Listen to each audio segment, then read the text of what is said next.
Alors, le conseil de ce matin se situe dans le livre de Jean chapitre 10. C'est là que nous allons tirer le conseil de ce matin. Jean chapitre 10. On va lire les versets 22 jusqu'au verset 29. Jean chapitre 10, verset 22 jusqu'au verset 29. C'est dans cette portion. Non, Jean, l'évangile de Jean, chapitre 10, verset 22 à 29. Alors je lis. On célébrait à Jérusalem la fête de la dédicace. C'était l'hiver. Et Jésus se promenait dans le temple sous le portique de Salomon. Les Juifs l'entourèrent et lui dirent: jusqu'à quand tiendras-tu notre esprit en suspens? Si tu es le Christ, dis-le nous franchement. Jésus leur répondit: je vous l'ai dit et vous ne croyez pas. Les œuvres que je fais au nom de mon Père rendent témoignage de moi. Mais vous ne croyez pas parce que vous n'êtes pas de mes brebis. Mes brebis entendent ma voix. Je les connais et elles me suivent. Je leur donne la vie éternelle et elles ne périront jamais et personne ne les ravira de ma main. Mon Père qui me les a donnés est plus grand que tous et personne ne peut les ravir de la main de mon Père. Alléluia. Amen, amen, amen. Gloire à Jésus. Alors, ce qui va nous intéresser dans ce passage que nous venons de lire, c'est le mot brebis. Parce que le mot brebis revient plusieurs fois et même à plusieurs reprises dans le chapitre, dans tout le chapitre. Mais nous allons prendre juste 2 versets par lesquels nous allons tirer le conseil que le Seigneur a prévu pour nous ce matin. Les versets 26 à 27 où il est écrit: mais vous ne croyez pas parce que vous n'êtes pas de mes brebis. Mes brebis entendent ma voix, je les connais et elles me suivent. Donc ce matin, nous allons voir qui est brebis du Seigneur, qui est appelé brebis du Seigneur. Qu'est-ce qu'il faut faire ou comment est-ce qu'il faut se comporter pour que le Seigneur nous appelle ses brebis. Alléluia. Parce que bien aimé, comme vous le savez, la nature nous enseigne. Et Jésus le dit dans sa parole, la nature ne vous enseigne-t-elle pas? Quand nous regardons même les brebis dans la nature, nous pouvons reconnaître rapidement une brebis d'un lion, d'une antilope, d'une chèvre ou de quoi que ce soit. À cause de son attitude, à cause de son comportement, nous pouvons reconnaître facilement une brebis. Et donc, si Dieu prend cette image de brebis, c'est parce que la brebis a un comportement. La brebis a un comportement. D'ordre naturel, la brebis dans la nature a un comportement. Et donc, c'est ce comportement-là. Ce n'est pas en tant que nature, je vais dire en tant que physique, non. Nous ne sommes pas des brebis de manière physique, non. Mais nous sommes des brebis, nous avons l'image d'une brebis sur le plan spirituel, c'est-à-dire dans le sens du comportement. C'est comme quand quelqu'un, par exemple, aime trop mentir. Donc, on peut l'appeler un serpent. Pourquoi? Parce que le serpent ment, le serpent séduit et tout ça là. Voilà. Donc, ici, c'est par rapport au comportement. C'est par rapport à l'attitude que nous manifestons vis-à-vis du Seigneur. Donc, le comportement que nous allons manifester vis-à-vis du Seigneur, l'attitude que nous allons afficher vis-à-vis du Seigneur, c'est ce qui va nous qualifier de brebis ou non. Alléluia. Donc, c'est dans ce sens-là que nous voulons comprendre les choses. Parce que vous savez, la Bible, c'est vraiment un code, c'est tout un code. Donc, si vous prenez les choses de manière physique, charnelle, vous n'allez pas bien comprendre la pensée du Seigneur. Donc, il faut toujours chercher à comprendre la parole de Dieu avec donc les yeux du Seigneur, donc en prenant le code de Dieu, c'est-à-dire la prophétie. Alors, comment est-ce que nous devons nous comporter pour que le Seigneur nous appelle ses brebis? Ou quelle est l'attitude ou le comportement d'une personne qui fait d'elle la brebis du Seigneur? C'est ça la question fondamentale à laquelle nous allons répondre ce matin. Mais déjà, le texte lui-même donne les réponses. Nous n'allons pas prendre les réponses à gauche, à droite, non. Parce que tout est donné par la Bible elle-même. Les réponses sont déjà données par la Bible elle-même. Donc, c'est la parole de Dieu elle-même qui donne les réponses à la question que nous nous posons. Je reprends la question.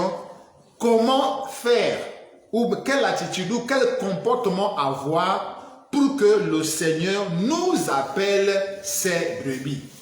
Qu'est-ce qu'il faut faire? Comment se comporter? Comment être? Comment vivre pour que le Seigneur nous appelle ses brebis? Parce que le Seigneur ne nous appelle pas tous ses brebis. Ou encore, nous ne sommes pas tous les brebis du Seigneur. Tout comme nous ne sommes pas tous les enfants de Dieu. Parce que beaucoup pensent que nous sommes tous les enfants de Dieu. Non, bien-aimé, c'est une erreur grave de penser que tous les hommes sont les enfants de Dieu. Amen. Alléluia. Amen. Tous les hommes ne sont pas les enfants de Dieu. Parce que premièrement, parmi les hommes là, il y a des faux humains. Il y a ce qu'on appelle les démons en chair. Donc, si nous disons que tous les hommes sont des enfants de Dieu, donc même les hommes, les démons qui ont pris la forme humaine là, vous allez les appeler les enfants de Dieu? Non. Et deuxièmement, parce que tout le monde n'a pas dit oui à Jésus. Tout le monde n'a pas accepté Jésus comme son Seigneur et son Sauveur. Alléluia. Donc, à cause de ça, nous pouvons affirmer la parole à l'appui que tous les hommes ne sont pas des enfants de Dieu. Et cette parole, c'est dans le livre de Jean chapitre 1, versets 12 à 13. Il est écrit là-bas que à tous ceux qui l'ont reçu, à tous ceux qui ont cru en son nom, il leur a donné le pouvoir de devenir enfants de Dieu. Donc pour devenir enfant de Dieu, il faut d'abord que tu crois en Jésus et que tu reçoives Jésus dans ta vie, dans ton âme, dans ton cœur, dans ton esprit, comme ton Seigneur et ton Sauveur personnel. Il faut croire en Jésus, il faut recevoir le message de la croix. Il faut recevoir le message du sacrifice de la croix comme l'œuvre parfaite pour ton salut. Si tu ne reçois pas ça, si tu ne reçois pas ce message-là comme le message qui sauve, tu n'es pas un enfant de Dieu. Alléluia. Donc, bien aimé, il faut que ça soit clair dans notre esprit. Tout le monde n'est pas enfant de Dieu. Donc, il y a un processus qu'il faut suivre pour devenir enfant de Dieu. Tout comme aussi, il y a un processus qu'il faut suivre pour devenir brebis du Seigneur. Donc, pour devenir brebis du Seigneur, il faut d'abord passer par la nouvelle naissance, c'est-à-dire croire d'abord en Jésus. Il faut d'abord croire en Jésus comme ton Seigneur et ton Sauveur. C'est la première étape. C'est même d'abord l'étape sans laquelle les autres choses sont impossibles. Il faut d'abord que tu crois en Jésus comme ton Seigneur et ton Sauveur, que tu crois au message de la croix, que tu crois que Jésus, c'est Dieu venu en chair pour sauver l'humanité. Donc pour te sauver toi d'abord de tes péchés, pour te délivrer des ténèbres à la lumière, pour te ramener de la mort à la vie. Il faut d'abord que tu crois en cela et que tu le crois de tout ton cœur. C'est la première étape sans laquelle les autres choses là sont carrément impossibles. Donc la condition pour devenir enfant de Dieu, pour acquérir le statut d'enfant de Dieu, pour acquérir le statut de brebis du Seigneur, c'est d'abord de recevoir Jésus dans ta vie comme ton Seigneur et ton Sauveur. C'est ça la condition sans laquelle tout le reste là n'est que vanité, tout le reste là n'est que tromperie, n'est que séduction. Donc pour devenir brebis du Seigneur, il faut d'abord que tu naisses de nouveau, que tu aies la nouvelle naissance, que tu crois en Jésus, que tu acceptes Jésus comme ton Seigneur et ton Sauveur, que tu crois qu'effectivement, il n'y a que Jésus seul qui est ton Seigneur, il n'y a que Jésus seul qui est ton Sauveur, il n'y a que lui seul qui est mort à la croix pour toi et que pour aller au ciel, il ne faut passer que par Jésus selon ce qui est écrit dans les Écritures ou encore dans la parole de Dieu. Donc voilà l'étape fondamentale par laquelle il faut d'abord passer pour acquérir le statut de brebis, pour acquérir le statut donc d'enfant de Dieu. Ça c'est juste pour acquérir le statut.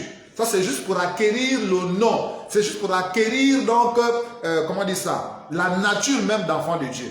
Il faut passer par la nouvelle naissance. Alléluia. Maintenant, une fois devenu enfant de Dieu, une fois devenu brebis du Seigneur, parce que tu as entendu la voix du Seigneur au travers des prédications. Tu as entendu la voix du Seigneur au travers de l'évangélisation qu'on a faite à gauche, à droite. Tu as entendu sa voix et tu as reçu cette voix-là et tu as accepté le message et tu t'es repenti et tu as accepté de suivre Jésus, tu as accepté maintenant de donner ta vie à Jésus. Une fois que tu as fait ça, ça veut dire que tu as acquis la possibilité, le pouvoir de devenir enfant de Dieu, le pouvoir d'être la brebis du Seigneur. Maintenant, une fois que tu as fait cette étape-là, il reste maintenant la dernière étape fondamentale. La dernière étape par laquelle il faut maintenant marcher et demeurer jusqu'à la fin. Et cette étape-là, c'est donc de demeurer dans la parole de Dieu. C'est de demeurer dans la parole de Christ. Autrement dit, c'est d'écouter la voix du Seigneur et de suivre. Lisons le verset 26. Mes brebis entendent ma voix, je les connais et elles me suivent. Voilà l'étape, la dernière étape qu'il faut maintenant suivre, ou bien qu'il faut maintenant respecter. Suivre maintenant le Seigneur. Marchez maintenant avec le Seigneur. Demeurez maintenant dans la parole du Seigneur. Voilà la deuxième étape qui fait que à la fin, nous puissions nous retrouver au ciel. Alléluia. Amen, amen. Donc, bien aimé, il y a deux étapes. La première étape, c'est d'abord d'entendre la voix et de recevoir cette voix-là. Autrement dit, d'écouter le message de l'évangile et d'accepter ce message-là qui nous dit que nous sommes des pécheurs et que pour être sauvés, il faut recevoir Jésus dans sa vie comme notre Seigneur et notre Sauveur.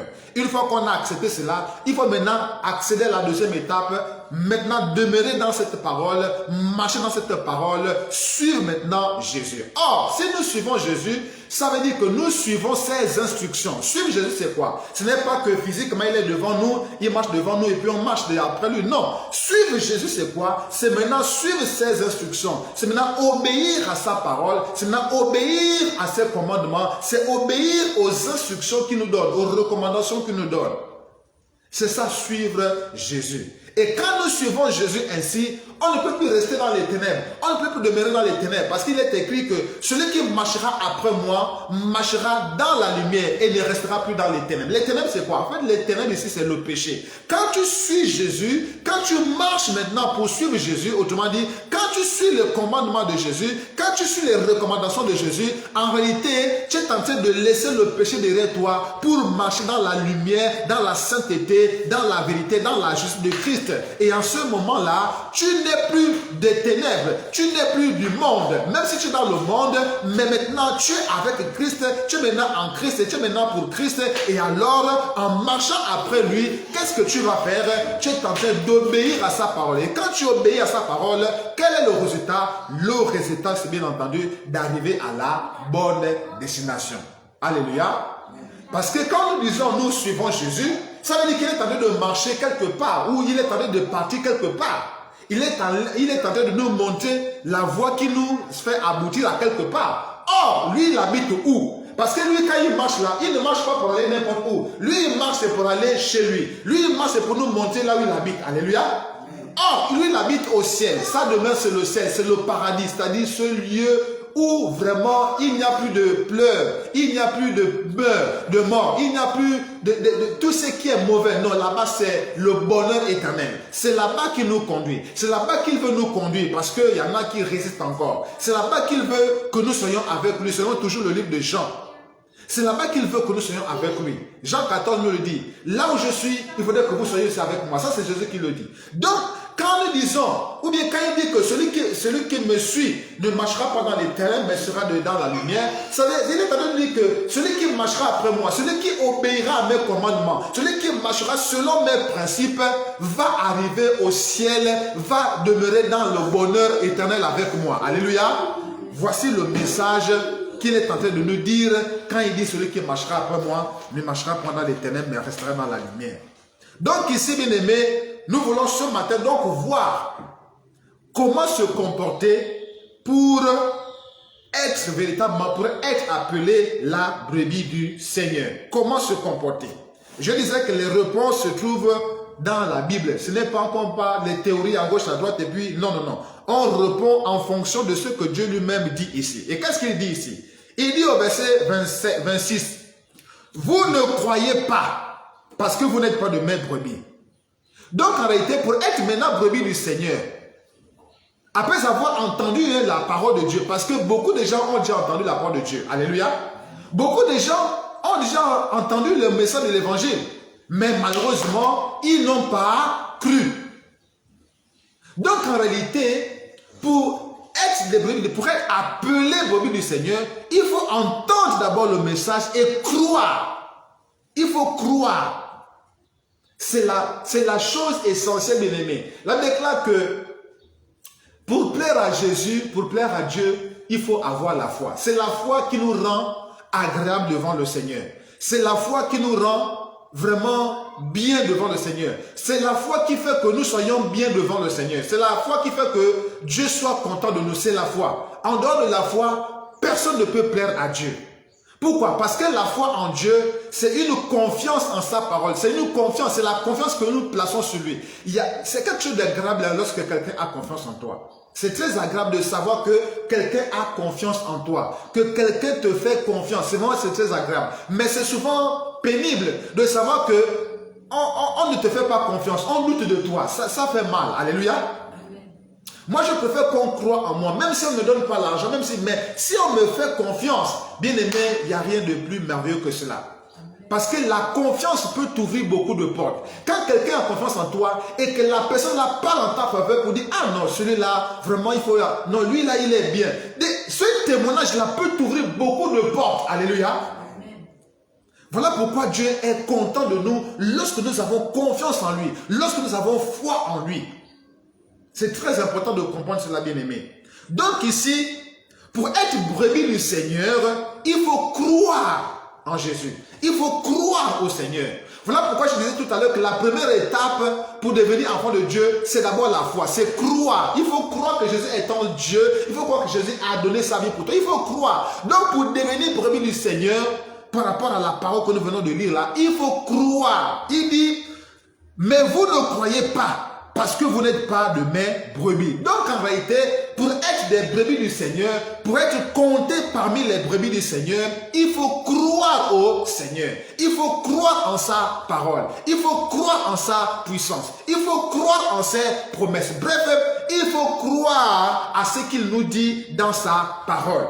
Il faut croire, tout simplement. Il ne nous demande pas autre chose que de croire en sa parole. Et cela va se manifester par l'obéissance. Pour montrer que nous croyons en sa parole, il suffit seulement d'obéir justement à cette parole-là.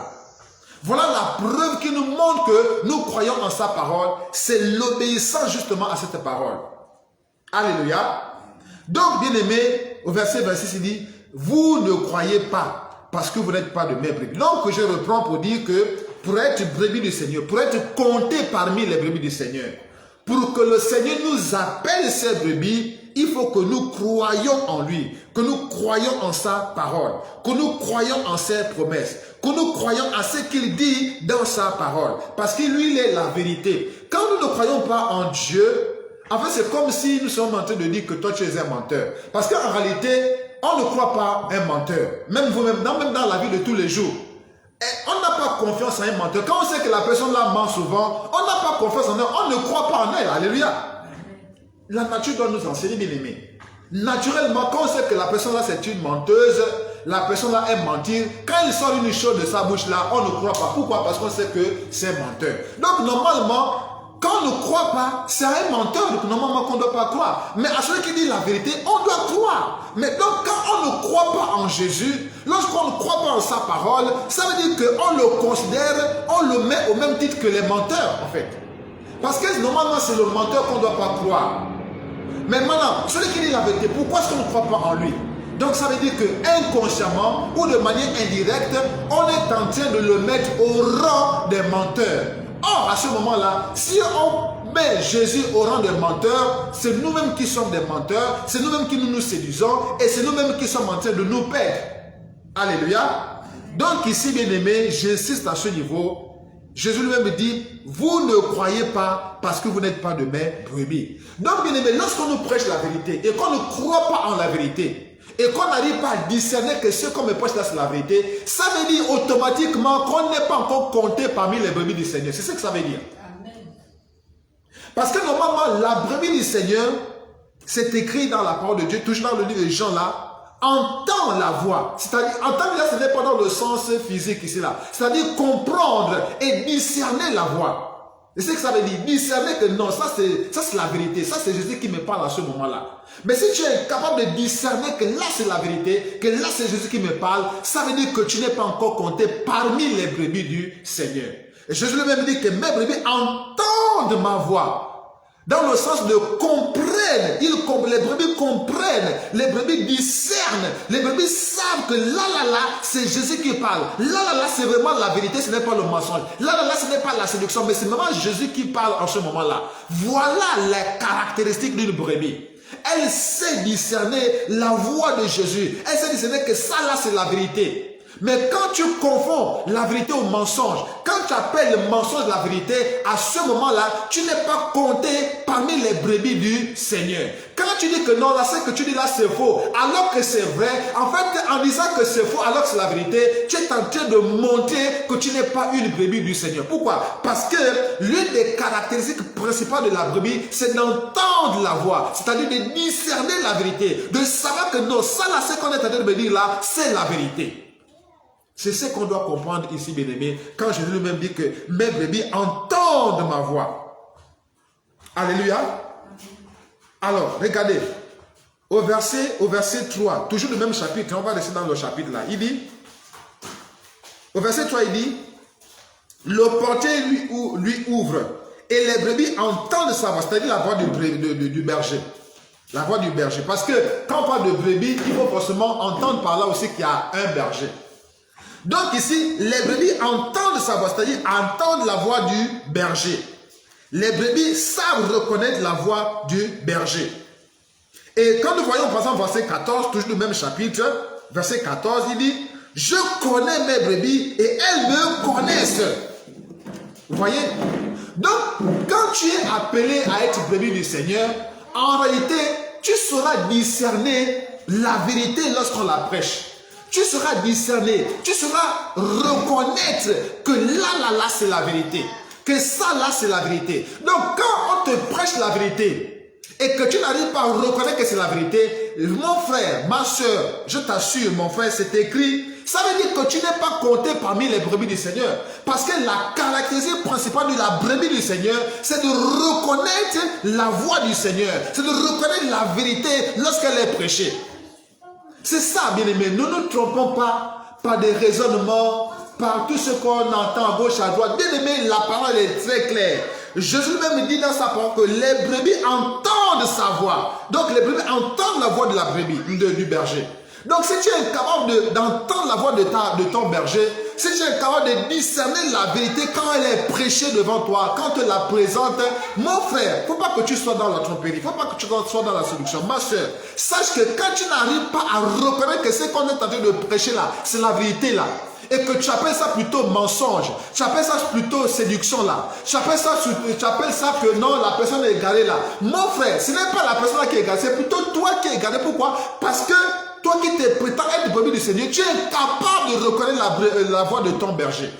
Parce que ce qui caractérise la voix du berger, c'est quoi? C'est la vérité. La voix du berger, c'est la vérité. La voix, je reprends, du berger, c'est la vérité. Parce que Jésus lui-même est la vérité. Donc, ce qui sort de sa bouche, c'est la vérité. Et donc, lorsqu'il parle et que tu es capable de reconnaître, de discerner que c'est la vérité, dis-toi, mon frère, sache aujourd'hui que tu es dans l'erreur, que tu es perdu, que tu es égaré, tout simplement. Je vais prendre un exemple que nous connaissons tous. Bien, nous n'avons pas la culture de l'élevage. Mais pour ceux qui connaissent un peu l'élevage, surtout nos frères de l'Afrique de l'Est, là, ils connaissent ça. Bien aimé, deux bergers peuvent venir. Un amène son troupeau, l'autre amène son troupeau, et les deux troupeaux se mélangent. Les deux bergers sont là, ils bavardent, ils échangent, tout. Mais quand il s'agit de partir, chacun de son côté, quand un va seulement crier, lui il a sa manière de crier, il a sa manière de parler. Quand celui-là va seulement parler d'une certaine manière pour appeler ses brebis, je vous assure, je peux vous l'attester, que ces brebis reconnaîtront sa voix. Et elles ne vont pas rester avec l'autre berger, non. Mais elles vont plutôt se séparer. Vous allez voir une nette séparation entre les brebis de l'un et les brebis de l'autre. Pourquoi? Parce que les brebis de l'un reconnaissent la voix de leur berger. Amen. Alléluia. Amen. Il y avait même une vidéo sur YouTube ou je ne sais pas quoi là, qui avait montré vraiment, cette personne avait vraiment trouvé vraiment la solution ce jour-là. Il y avait une vidéo qui montrait comment un berger est en train de marcher sur la route avec ses brebis. Et quand il a seulement parlé, il y avait des voitures qui venaient, Quand il a seulement parlé, les brebis se sont mises à côté. Non, je vous assure, non, c'est formidable. Dieu nous parle, bien aimé. C'est nous qui ne faisons pas attention. La nature nous enseigne, la Bible l'éclaire.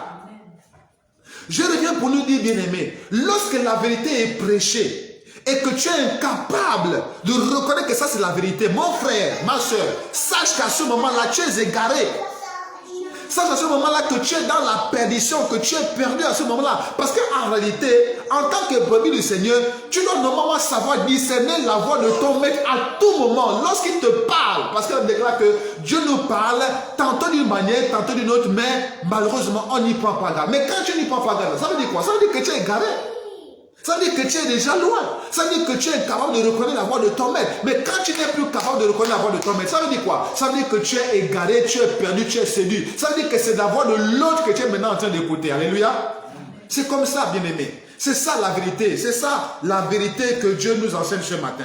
Donc, pour être considéré comme la brebis du Seigneur, parce que quand, à un moment donné, nous marchons avec le Seigneur, on peut être considéré, on peut être dans la brebis, dans la bergerie du Seigneur, on peut être considéré. Mais si nous passons à côté, si nous faisons des mauvaises choses, ça veut dire que nous sortons de la bergerie. Parce que le salut peut se perdre. Et on perd le salut facilement. Parce que quand tu pêches et que tu meurs dans ce péché-là, tu as perdu ton salut. Et c'est au moment où nous péchons que nous mourons. Parce que beaucoup ne comprennent pas la mort là. Beaucoup pensent que la mort, c'est par rapport quand tu meurs maintenant physiquement. Non. Le salut du péché, c'est la mort. Et à quel moment tu meurs? À l'instant où tu pêches, c'est à cet instant-là même que tu meurs. Parce que regardez ce qui s'est passé avec Adam et Ève, au jardin d'Éden. Qu'est-ce qui s'est passé? C'est le jour même, c'est à l'instant même où qu'ils ont mangé le fruit. C'est à l'instant où ils ont mangé le fruit que leurs yeux sont ouverts. Est-ce que c'est un an après que leurs yeux sont ouverts? Non. C'est à l'instant où ils ont mangé le fruit que leurs yeux sont ouverts. Donc pour dire bien aimé que c'est à l'instant où tu pêches que tu meurs aussi en ce moment-là, que tu meurs spirituellement en ce moment-là. À l'instant où tu commets le péché, c'est à ce moment-là aussi que tu meurs spirituellement. Voilà pourquoi si tu meurs sans confesser ce péché-là, tu vas aller en enfer. Voilà pourquoi, bien aimé, la sanctification, c'est quelque chose de fondamental. Voilà pourquoi, quand nous prêchons la sanctification, nous devons faire attention à ce que nous disons. Et surtout, quand nous écoutons le message sur la sanctification, on doit faire attention. Parce que sans la sanctification, personne ne verra le Seigneur. Même si tu es dans l'église depuis des années. Mais si tu ne marches pas dans la sanctification, tu vas vraiment être surpris désagréablement le jour du jugement. Donc, mon frère, ma soeur, pour ne pas trop s'éloigner du sujet, on doit comprendre ce matin une chose claire, une chose fondamentale. Comment être la brebis du Seigneur? Comment être considéré? Comment faire pour être considéré comme une brebis du Seigneur? Comment faire pour être compté parmi les brebis du Seigneur? J'ai dit tout à l'heure, il faut croire. Il faut croire. Et la deuxième chose, après avoir cru, il faut maintenant savoir discerner la voix de ton maître. Il faut maintenant savoir discerner la voix de ton maître. Parce que c'est bien écrit, les brebis entendent sa voix.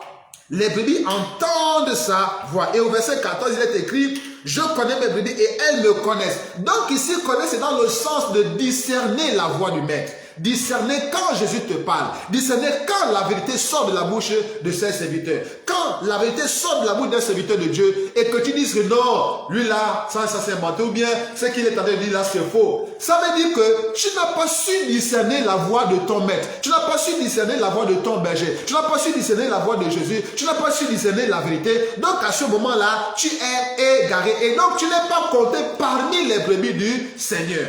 Alléluia. C'est ce qu'il faut comprendre, bien-aimé.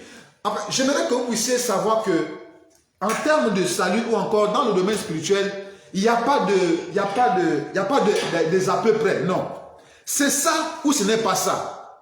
Dans le domaine spirituel, c'est ça ou ce n'est pas ça. Il n'y a pas de demi-mesure, il n'y a pas de milieu, il n'y a pas de non. Soit c'est ça ou c'est pas ça. Soit tu es avec Dieu ou tu n'es pas avec Dieu. Quand tu n'es plus avec Dieu, ça veut dire qu'automatiquement tu es avec l'autre, l'ennemi. C'est comme ça que ça fonctionne.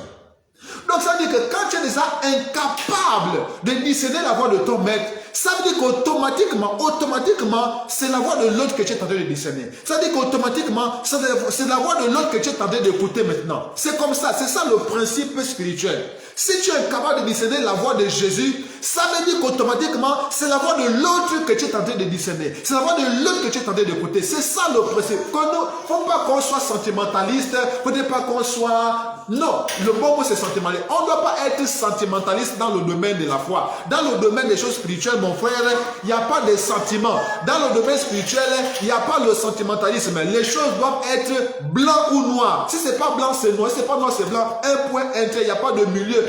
Il n'y a pas de gris, non. C'est blanc ou c'est noir. C'est oui ou c'est non. Voilà pourquoi Jésus dit que ton oui soit oui, que ton non soit non. Il n'y a pas, le reste là, ça vient du malin. Alléluia. Donc mon frère, la brebis du Seigneur, c'est celui qui croit au Seigneur. C'est celui qui entend la voix du Seigneur. C'est celui qui entend la voix du Seigneur et qui croit en cette voix-là. La deuxième chose, pour être appelé la brebis du Seigneur, c'est quoi? C'est discerner. Discerner la voix. Discerner la vérité qui sort. Discerner le discernement. Savoir discerner que ça là, ça c'est la vérité. Ça là, ça c'est le mensonge. Non, ça là, ça c'est le mensonge. Ça là, ça c'est pas vrai. Ça là, c'est vrai. Discerne, le discernement. Le Seigneur veut mettre l'accent ici sur le discernement. On doit savoir discerner la vérité quand elle sort. On doit savoir, si on est incapable de discerner la vérité, ça veut dire qu'on est donc égaré à ce moment-là. Donc ici, bien aimé, il faut croire. Pour être considéré, pour être compté parmi les brebis du Seigneur, il faut croire. Et la deuxième chose maintenant, pour être compté parmi les brebis du Seigneur, pour pouvoir marcher avec le Seigneur, il faut maintenant discerner sa voix. Il faut maintenant discerner la voix, c'est-à-dire la vérité qu'il sort. Discerner les instructions qu'il donne. Discerner les commandements qu'il donne. Discerner les recommandations qu'il donne. Tout cela, c'est dans sa parole. Parce que pour pouvoir marcher, pour pouvoir suivre, il faut que tu écoutes l'ordre qu'on a donné. Par exemple, on dit, bon, marcher avec un pied. Si tu n'as pas saisi l'ordre qu'on a donné, tu vas marcher sur tes deux pieds et à ce moment-là, tu vas faire le contraire de l'instruction qui a été donnée. Donc ici, le discernement, c'est dans le sens de connaître quelles sont les règles, les recommandations, les commandements du Seigneur dans la marche avec lui. Pendant que maintenant je suis en train de marcher avec le Seigneur, pendant maintenant que je suis en train de le suivre, qu'est-ce qu'il me demande de faire exactement? Parce qu'on ne suit pas le Seigneur comme ça, non. On suit le Seigneur en obéissant à ses instructions, en obéissant à ses règles, en obéissant à ses commandements, en obéissant à ses directives. Il dit, levez la main, vous devez lever la main. Baissez la main, vous devez baisser la main. Levez le pied, vous devez... Voilà, je donne juste des exemples. Voilà ce qu'on appelle instruction. Voilà ce qu'on appelle recommandation. Voilà ce qu'on appelle commandement. Quand le Seigneur dit, par exemple, ne mentez pas, ne volez pas, ne haïssez pas, ne jalousez pas. Voilà les instructions que le Seigneur donne. Dans notre marché, dans notre manière de marcher avec le Seigneur, on doit être attentif. On doit discerner les recommandations qu'il nous donne pendant que nous sommes en train de le suivre, pendant que nous sommes en train de marcher avec lui. Quelles sont ses recommandations? Quels sont ses commandements? Quelles sont les règles qu'on doit suivre pour pouvoir bien marcher avec lui? Alléluia. Voilà, bien-aimé. Voilà pourquoi, bien-aimé, on doit comprendre. La Bible déclare que deux personnes ne peuvent pas marcher ensemble si elles ne se sont pas accordées. Maintenant, tu dis que tu es en train de suivre le Seigneur. Maintenant, sur quoi vous vous êtes accordés? Est-ce que tu es d'accord avec ses règles? Est-ce que tu es d'accord avec ses recommandations? Est-ce que tu es d'accord avec les directives qu'il te donne? Maintenant, avant d'être d'accord, est-ce que tu as su les discerner? Est-ce que tu as pu les comprendre? Est-ce que tu as pu les entendre? Parce que parfois, le Seigneur peut donner les directives et toi, tu n'entends pas. Autrement dit, tu n'as pas compris ce qu'il a dit. Tu n'as pas saisi ce qu'il a dit. Il a dit lever la main droite, toi tu lèves la main gauche. Tu as entendu lever, mais le reste là, tu n'as pas entendu. Alors à ce moment-là, au lieu de lever la main droite, tu lèves la main gauche. Est-ce que ça veut dire que tu as obéi? Non, tu n'as pas obéi. Parce que l'obéissance doit être totale. Ce n'est pas parce que tu as levé que tu dis que tu es dans l'obéissance. Non. Est-ce que tu as levé la bonne main? Dieu a dit, levez la main droite. Toi, tu lèves la main gauche et tu dis que non, moi j'ai obéi. Non, tu n'as pas obéi. Même si tu as obéi au fait de lever la main, mais tu n'as pas obéi totalement et de manière parfaite parce que Dieu a dit, c'est la main droite qu'il faut lever. Et beaucoup de chrétiens lèvent la main gauche quand le Seigneur demande de lever la main droite. Autrement dit, beaucoup de chrétiens obéissent à moitié au lieu d'obéir totalement. Et à ce moment-là, même si tu obéis à moitié, ça veut dire que tu as désobéi. Parce que devant le Seigneur veut que nous puissions obéir totalement et de manière correcte. Alléluia. C'est ça, bien-aimé, qu'on doit comprendre ce matin. Donc, marcher avec le Seigneur, suivre le Seigneur, ça veut dire quoi? Ça veut dire obéir à ses instructions de manière correcte. De manière correcte. Pas de manière qu'on veut, non. Pas de manière que les gens nous disent, non, c'est pas ce que le Seigneur voulait dire. Voilà, non, non, non, non. De manière correcte, c'est-à-dire de manière comme lui, il l'a dit, comme lui l'a dit, comme lui l'a pensé. C'est-à-dire que dans sa pensée éternelle, lui, il a pensé comme ça. Donc, quand il demande d'obéir, il faut aussi qu'on obéisse tel que lui, il a pensé. Non pas comme nous pensons, non pas comme nous réfléchissons, non, mais comme lui, il a pensé. C'est comme ça qu'on doit obéir. C'est ce qui fait la différence. Alléluia. Donc, ici, bien aimé, pour être la brebis du Seigneur, pour résumer à ce niveau-là, pour être brebis du Seigneur, il faut entendre la voix du Seigneur et croire dans cette voix-là. C'est-à-dire, quand on te prêche la parole de Dieu, lorsqu'on t'enseigne, il faut accepter ce qu'on t'a enseigné. Et il faut discerner quand la vérité sort de la bouche des serviteurs de Dieu. C'est quand tu discernes la vérité, bien-aimé. Voilà la caractéristique principale d'une brebis du Seigneur. Discerner la vérité. Discerner la vérité. Être capable de discerner la vérité. Voilà pourquoi le discernement, c'est un don de l'esprit. Voilà pourquoi le discernement des esprits, c'est un don spirituel. Un don spirituel, c'est-à-dire un don de l'esprit. Or, Jésus lui-même est un esprit. Donc, en fait, discerner les esprits, c'est un don que Dieu donne à ses enfants. Donc, si tu n'as pas ce don de discernement des esprits pour discerner n'importe quoi, ça veut dire qu'à ce moment-là, il y a un problème dans ta vie. Et il faut chercher à résoudre ça. Alléluia. Tout enfant de Dieu doit avoir le discernement. C'est vraiment important. Tout enfant de Dieu doit avoir le discernement. Peut-être pas au même degré, au même niveau, mais au moins la base, chacun de nous doit l'avoir. Alléluia. C'est vraiment très très important de le comprendre. Donc ici, bien aimé, on comprend déjà que pour être appelé brebis du Seigneur, il faut croire. Il faut croire au Seigneur. Et deuxièmement, il faut être capable de discerner maintenant la voix du Seigneur quand tu marches maintenant avec lui. Verset 27. Mes brebis entendent ma voix. Je les connais et elles me suivent. Ah, c'est le verset 27.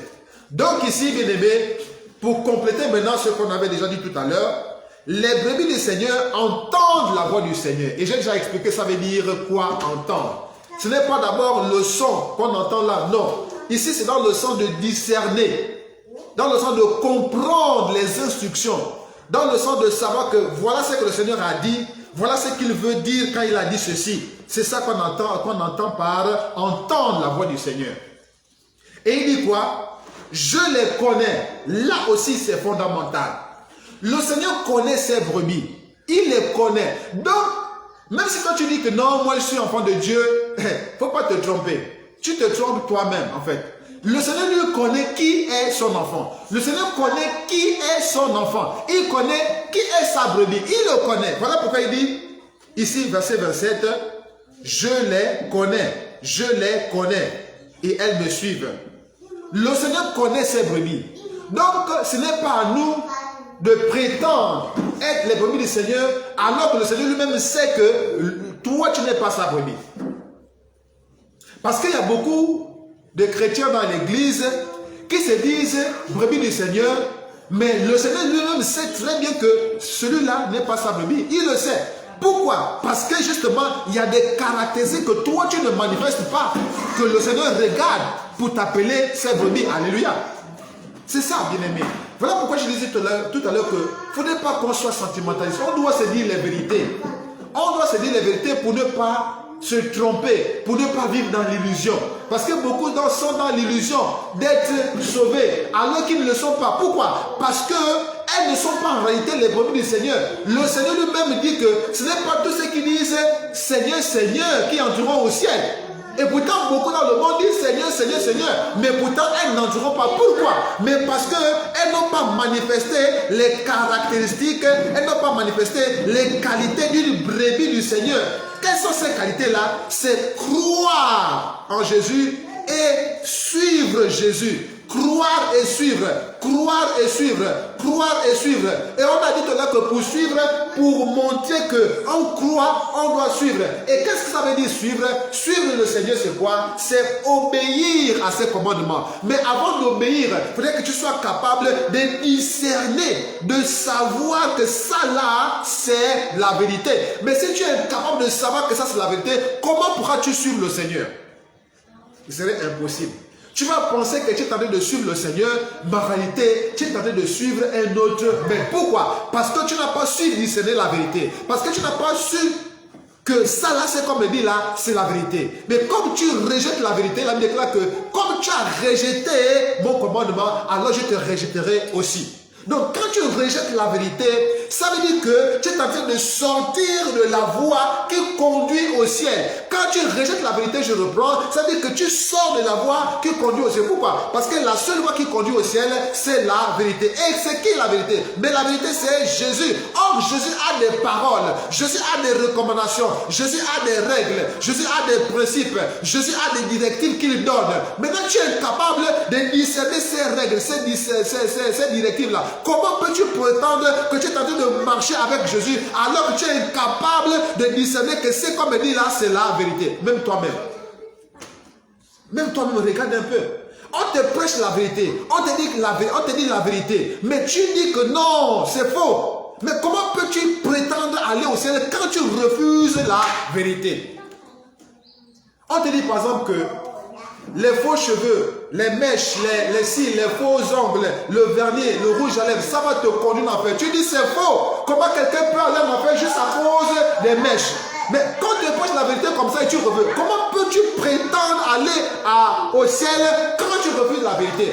Parce que, bien aimé, il le dit lui-même, vous ne croyez pas parce que vous n'êtes pas de mes brebis, tout simplement.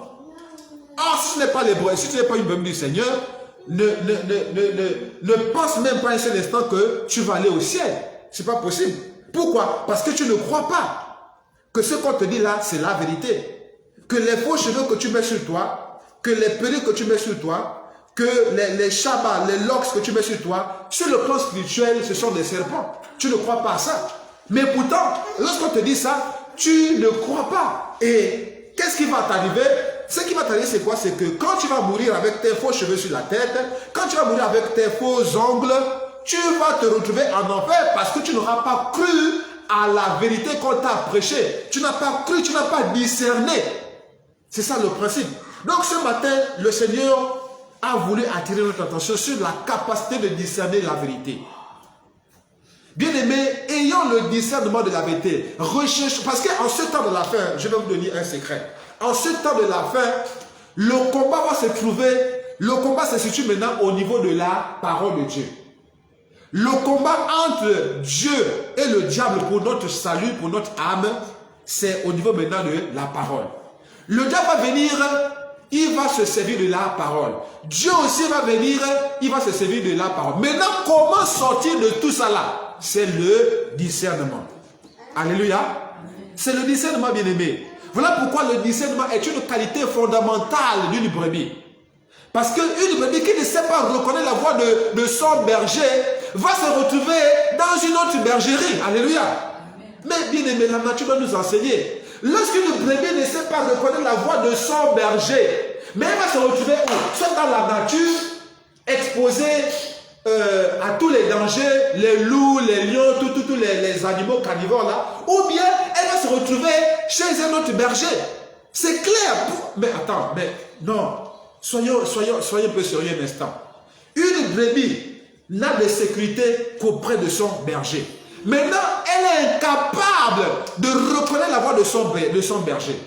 Elle va se retrouver où? hors de la bergerie de son berger. Et si elle est hors de la bergerie de son berger, ça veut dire qu'elle est maintenant exposée au loup, au lion, au tigre, bref, à tout ce qui peut la manger dans la nature.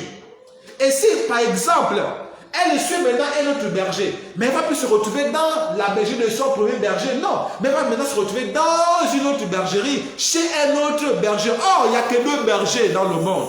Il n'y a que deux bergers. Le premier berger, c'est Jésus, le vrai berger, celui qui a donné sa vie pour ses brebis. Et le deuxième berger, c'est le ravisseur, celui qui vient pour égorger, tuer, détruire. Il n'y a que ces deux bergers. Quand tu n'es pas chez un, forcément tu es chez l'autre. Ne pense pas le contraire, ne pense pas qu'il y a autre chose. Non, si tu n'es pas chez le bon berger qui a donné sa vie pour ses brebis, ça veut dire que tu es chez le mauvais berger qui abandonne les brebis quand il y a déjà un danger. Et pour savoir, pour être dans le bon camp, pour être chez le bon berger, il faut savoir discerner la voix du bon berger. Il faut savoir discerner la vérité. Or, beaucoup de chrétiens en ce temps de la fin sont vraiment dans la confusion totale. Pourquoi? Parce qu'ils ne sont plus capables de discerner la vérité lorsque on la leur prêche. C'est ça véritablement, bien-aimé. Lorsque nous parlons du dépouillement du corps, de l'âme et de l'esprit, lorsque nous parlons de la sanctification du corps et de l'âme et de l'esprit, beaucoup sont ignorants et jettent le discrédit sur tous ceux qui veulent leur ouvrir les yeux, alors que Jésus a donné le mandat d'ouvrir les yeux aux aveugles, selon l'île d'Ésaïe. Jésus m'a donné le mandat d'ouvrir les yeux aux aveugles. Je ne suis pas en train de parler des aveugles physiques d'abord. Non, l'aveuglement ici c'est d'abord spirituel. Tu peux être aveugle physiquement, mais aller au ciel si tu sais discerner la voix du bon berger. Alléluia. C'est clair, mon frère, ma soeur. Donc Jésus nous a donné le mandat d'ouvrir les yeux des aveugles. Et il a déclaré que dans la fin des temps, la connaissance augmentera. Donc ce que tu connaissais hier là, aujourd'hui est déjà...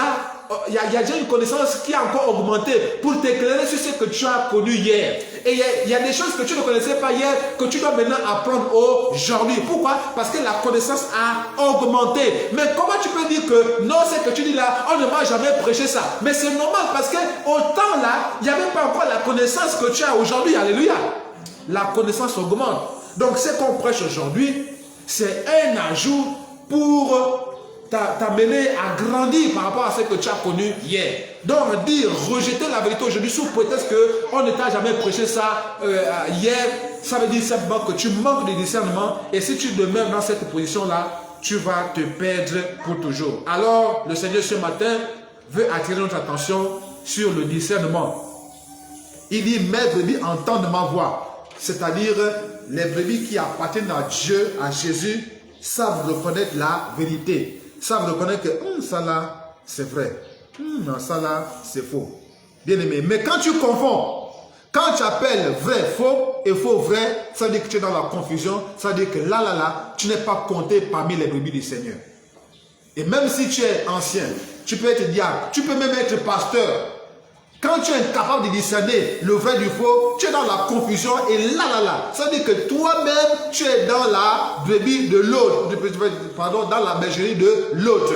Voilà pourquoi le discernement de la vérité est très important pour tout enfant de Dieu. Quand tu manques de discernement de la vérité, ça veut dire que tu es dans la confusion, et la confusion n'entraîne que donc à la mort. Car il déclare que mon peuple périt par manque de connaissance. Alléluia. Amen. Donc mon frère, ma soeur, pour terminer, il dit maintenant, pour terminer, verset 28, je leur donne la vie éternelle. Pourquoi? Parce que quand tu vas suivre le bon berger, qui est Jésus, celui qui a donné sa vie, s'il a donné sa vie, c'est pour que justement tu aies maintenant cette vie-là. Or, lui, il a la vie éternelle. Donc, lui, il te donne sa vie. Donc, ça veut dire qu'il enlève la vie physique, la vie, comment dire ça, limitée que tu as sur la terre pour te donner maintenant une vie illimitée. Lui-même, il a une vie illimitée. Lui-même, il est éternel. Maintenant, lui te donne sa vie. Donc, ça veut dire que tu deviens éternel avec lui. Ça, c'est quand tu le suis. Ça, c'est quand tu marches avec lui. Ça, c'est quand tu marches selon ses recommandations, selon ses principes. C'est quand tu marches selon sa vérité à lui. Qu'est-ce qu'il te donne? il te donne la vie éternelle. C'est lui qui le dit. Il dit, je leur donne la vie éternelle. Il donne à qui? À ses brebis. À qui? Quelles sont ces brebis? Les brebis qui croient en lui et qui le suivent. C'est-à-dire les brebis qui savent discerner sa voix. Et donc, quand ils savent discerner sa voix, ça veut dire que ces brebis-là vont le suivre. Ils savent que non, ça c'est mon maître qui m'appelle, je pars. Ah non, non, non, ça là, la voix là, ça c'est pas mon maître qui m'appelle. Moi, je reste sur place. Mais mon maître m'a appelé, je pars. Donc, c'est ceux-là qui sauront discerner la vérité en ce temps de la fin, qui vont avoir la vie éternelle. Je reprends. C'est tous ceux-là qui vont discerner la vérité en ce temps de la fin, qui vont avoir la vie éternelle. Donc, si tu ne discernes pas la vérité et que tu demeures dans le mensonge, dans l'illusion, bien aimé, tu vas périr, tu vas mourir. Pourquoi? Parce que la Bible déclare, mon peuple périt faute de connaissance. Alléluia. Et il dit, elles ne périront jamais. Vous voyez? Elles ne périront jamais. Donc, quand tu as la connaissance de la vérité avec toi, quand tu discernes la vérité avec toi, la vérité te donne la vie éternelle parce que la vérité, c'est Jésus lui-même. Or, quand Jésus te donne la vie éternelle, ça veut dire ici quoi? Que tu ne vas plus périr. Il dit, elles ne périront jamais. Et personne ne les ravira de ma main. Donc, quand tu marches selon la vérité, mon frère, et que tu t'attaches à la vérité, personne ne peut te tromper. Quand tu as le discernement de la vérité, personne ne peut te tromper. On peut marcher à gauche, à droite, personne ne va te tromper. Personne ne va te sortir du chemin sur lequel Jésus t'a déjà positionné. Personne. Ça, c'est quand tu as la vérité en toi. Ça, c'est quand tu discernes la vérité. Mais quand tu ne sais pas discerner la vérité, on est capable de t'enlever de la vérité où tu étais pour t'amener dans les ténèbres, pour t'amener dans le décor. Voilà pourquoi Dieu dit, personne ne peut m'enlever. Donc, oui, je lis. Oui. Personne ne peut les ravir de la main de mon Père. Tu vois? Donc, quand tu es dans la vérité, personne ne peut te ravir de la main de Dieu. Personne. Personne ne peut te sortir de la vérité. Quand tu sais discerner la vérité, personne ne peut te tromper. Le diable peut passer par tous les moyens nécessaires. Quand tu sais reconnaître la vérité, tu vas rester ferme, inébranlable. Personne ne va te dérouter. Personne ne va te dérouter, mon frère. Quand tu sais discerner la vérité, personne ne va te dérouter. Mais quand tu ne sais pas discerner la vérité, on va te détourner. On va te tromper. On va t'amener ailleurs que dans la vérité. Pourquoi? Parce que tu ne sais pas discerner la vérité. Tu ne sais pas discerner quand c'est Jésus qui est en train de te parler à ce moment-là. Voilà pourquoi, mon frère, ma soeur, ce matin, bien aimé, ce qu'on doit demander à Dieu, c'est le discernement de la vérité. Que Dieu nous donne la capacité d'entendre sa voix, c'est-à-dire de discerner la vérité. Vraiment. Parce que c'est dans le discernement de la vérité qu'on saura que ça là, ce qu'on m'a dit là, c'est vrai. Ce qu'on m'a dit là, c'est faux. C'est quand tu as ce discernement-là. Donc, ce que nous devons demander maintenant de plus en plus aujourd'hui, c'est le discernement de la vérité. Parce que le diable va se servir aussi de la parole. Je vous ai déjà dit ça. En ce temps de la fin, la bagarre, c'est à ce niveau-là. C'est la parole. Le diable va se servir de la parole pour tromper beaucoup de gens. Dieu aussi va se servir de sa parole pour sauver. Maintenant, si tu n'as pas le discernement là, tu vas être séduit. Et à ce moment-là, tu n'auras que les pleurs. Tu vas seulement pleurer. Alléluia. Amen, amen, amen. Alors, regardez ce qui va se passer ici. Je termine avec ça. Matthieu 25. La parabole des 10 vierges. On ne va pas lire tout, hein? On va juste lire quelque chose. Pour justifier ou bien pour prouver ce que je suis en train de vous dire. Pour montrer que à l'heure actuelle, la bagarre se trouve, le champ de bataille, c'est la parole de Dieu. Le diable va se servir de la parole de Dieu. Le Seigneur aussi va se servir de la parole de Dieu. Regardez. Dans la parole des 10 vierges, on sait déjà qu'il y a 5 qui sont vierges et il y a 5 qui sont folles. Maintenant, regardez, quand le fiancé va venir à la nuit, les uns les autres vont essayer de se servir de leur lampe, mais les vierges folles là n'ont pas donc l'huile dans leur lampe. Donc du coup, elles sont dans les ténèbres. Elles sont dans les ténèbres. Autrement dit, elles sont désormais donc avec le diable, parce que le diable règne dans les ténèbres. Donc elles sont désormais dans le camp du diable. Elles sont désormais les agents du diable. Donc le message ou encore les paroles qui sortiront de leur bouche sont des paroles de séduction. Ils vont se servir de la parole de Dieu pour séduire, pour tromper. Je vous donne la preuve et on va terminer avec ça. Parce que je vais toujours vous donner les preuves de ce que j'avance. Alors regardez. Alors au verset 8, Matthieu 25, verset 8. Les folles dirent aux sages, donnez-nous de votre huile, car nos lampes s'éteignent. Ça, c'est les vierges folles qui ont demandé aux vierges sages leur huile. Rappelez-vous que les vierges folles n'ont plus d'huile. Elles n'ont pas d'huile. Pourquoi? Parce qu'il leur a manqué la sagesse de conserver l'huile. Et l'huile, c'est le symbole du Saint-Esprit. Donc, ça veut dire qu'il y a des serviteurs entre griffes, il y a des serviteurs qui n'ont pas le Saint-Esprit, mais qui ont l'esprit du diable. Il y a des serviteurs qui sont dans les églises, il y a des pasteurs qui sont dans les églises, des prophètes qui sont dans les églises, qui n'ont pas l'esprit de Dieu, mais qui ont l'esprit du serpent, qui ont l'esprit du python en eux, qui parlent comme le python. Alléluia. Amen. Or, la voix du python ressemble justement à la voix du Saint-Esprit.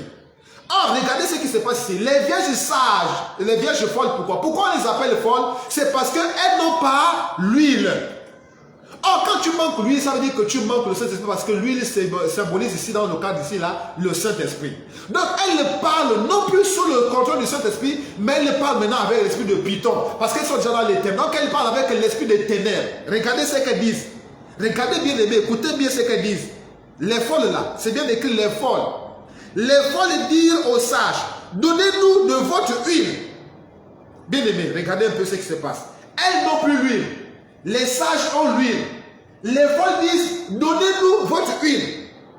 Comprenez un peu, bien aimé. Et analysez un peu la phrase là. Analysez bien.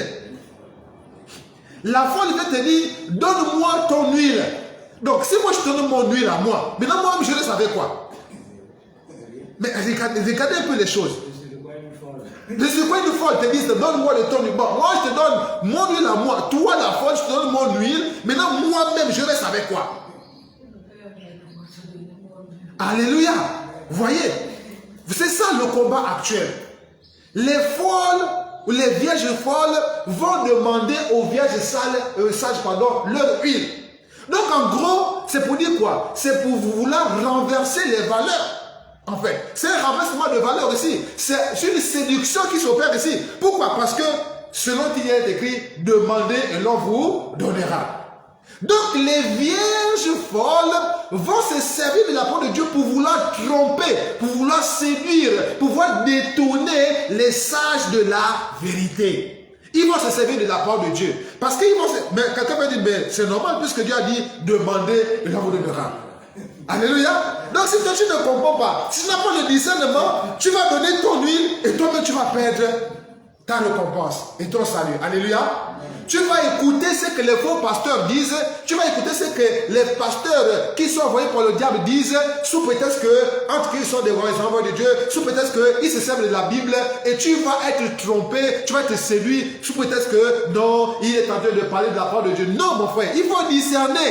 Ce qu'il dit là, est-ce que c'est vraiment vrai? Est-ce que c'est ce que Jésus dit réellement? Ce qu'il est en train de déclarer là, est-ce que c'est réellement ce que Jésus dit dans sa parole? Voilà le combat actuel, mon frère, ma soeur. Les folles dirent aux sages, donnez-nous de votre huile, car nos lampes s'éteignent. Ah, regardez la réaction des sages. Les sages répondirent, non, il n'y en aura pas assez pour nous et pour vous. Allez plutôt chez ceux qui en vendent et en achetez-vous-en. Vous voyez? Donc, mon frère, aujourd'hui, il faut que tu saches dire non. Non aux faux pasteurs, non aux faux enseignants, non aux faux prophètes. Tu dois dire non. Autrement dit, tu dois veiller à ton salut. Tu dois chercher à discerner. Est-ce que c'est ce que j'entends là? Est-ce que c'est ça la révélation véritablement? Parce que dans la parole là, il y a la révélation et il y a la lettre. Beaucoup, les faux pasteurs se servent seulement de la lettre. Ils se basent seulement sur la lettre, mais non pas la révélation qui se cache derrière la lettre. C'est ça la différence.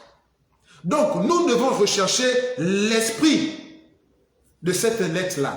Parce que c'est l'esprit tue. Je veux dire, la lettre tue, mais l'esprit rend la vie.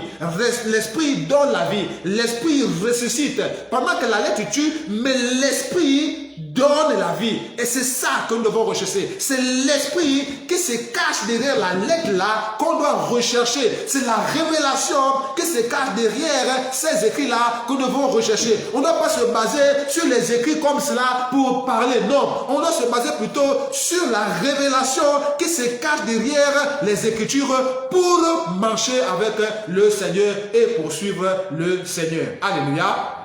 Voilà donc, bien aimé, Pour terminer, ce que le Seigneur voulait me dire ce matin, recherchons le discernement. Recherchons le discernement. Parce que si nous n'avons pas le discernement, on va être dérouté. Et malheureusement, beaucoup aujourd'hui n'ont plus le discernement et se laissent dérouter par les faux enseignants qui se basent sur la lettre seulement pour prêcher la parole de Dieu. Qui se basent sur des faux enseignements, sur les doctrines des démons pour pouvoir enseigner le peuple de Dieu. Qui se basent sur les enseignements de la cabale juive pour enseigner les enfants de Dieu. Nous devons dire non. Comme les sages ont dit non, nous aussi nous disons non. Nous disons non au mensonge, non à la séduction, non à toutes ces théories théologiques, ces théories de sortie des écoles bibliques animées par les francs-maçons pour la plupart.